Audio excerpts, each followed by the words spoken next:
That was an option on the res. His orange hair put enough of a bullseye on his back, though. Eating rabbit food would have just got more dumb Indians lining up to put him down. But then he died on that couch anyway. Not even from anybody else, just from himself. At which point Ricky figured he'd get out as well. Screw it. Sure, he could be this crew's chain monkey for a week or two. Yeah, he could sleep 4 to a doghouse with all these white boys, the wind rocking the trailer. No, he didn't mind being chief, though he knew that. Had he been around back in the days of raiding and running down buffalo, he'd have been a grunt then as well. Whatever the bow and arrow version of a chain monkey was, that'd be Ricky Boss Rib's station.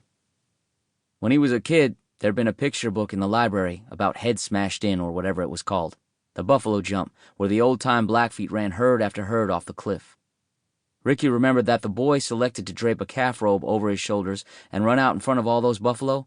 He'd been the one to win all the races the elders had put him and all the other kids in, and he'd been the one to climb all the trees the best, because you needed to be fast to run ahead of all those tons of meat, and you needed good hands too. At the last moment after sailing off the cliff, grab onto the rope the men had already left there, that would tuck you up under, safe.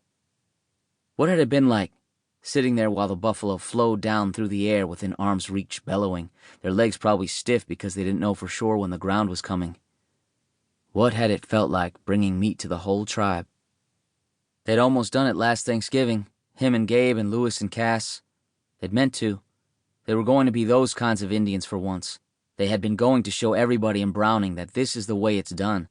But then the big wet snow had come in and everything had gone pretty much straight to hell, leaving Ricky out here in North Dakota like he didn't know any better than to come in out of the cold. Fuck it.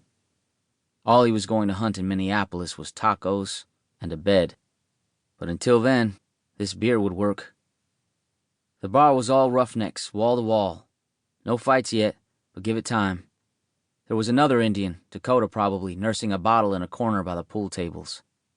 He'd acknowledged Ricky, and Ricky had nodded back, but there was as much distance between the two of them as there was between Ricky and his crew. More important, there was a blonde waitress balancing a tray of empties between and among. 50 sets of eyes were tracking her, easy. To Ricky, she looked like the tall girl Lewis had run off to Great Falls with in July, but she'd probably already left his ass, meaning now Lewis was sitting in a bar down there just like this one, peeling the label off his beer just the same. Ricky lifted his bottle in greeting across all the miles. 4 beers and 9 country songs later, he was standing in line for the urinal. Except the line was snaking all back down the hall already, and the last time he'd been in there'd already been guys pissing in the trash can and the sink both. The air in there was gritty and yellow, almost crunched between Ricky's teeth when he'd accidentally opened his mouth. It wasn't any worse than the honeypots out at the rig, but out at the rig, you could just unzip wherever, let fly.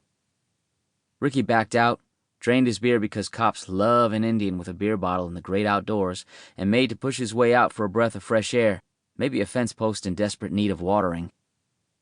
At the exit, the bouncer opened his meaty hand against Ricky's chest, warned him about leaving. Something about the head count and the fire marshal. Ricky looked past the open door to the clump of roughnecks and cowboys waiting to come in, their eyes flashing up to him but not asking for anything. It was the queue Ricky would have to mill around in to wait his turn to get back in. But it was starting to not really be his decision anymore, right?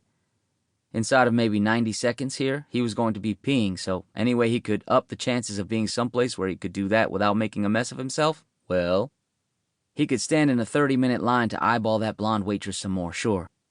Ricky turned sideways to slip past the bouncer, nodding that he knew what he was doing, and already a roughneck was stepping forward to take his place. There wasn't even any time to stiff-leg it over beside the bar by the steaming pile of bags the dumpsters were.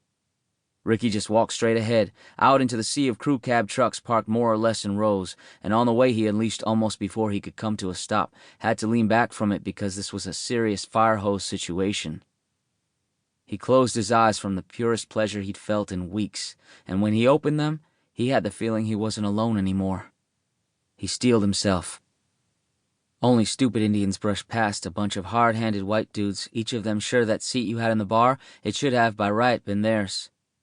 They're cool with the chief among them being the chain monkey, but when it comes down to who has an eyeline on the white woman, well, that's another thing altogether, isn't it? Stupid, Ricky told himself. Stupid. Stupid, stupid. He looked ahead to the hood he was going to hip slide over, the bed of the truck he hoped wasn't piled with ankle-breaking equipment,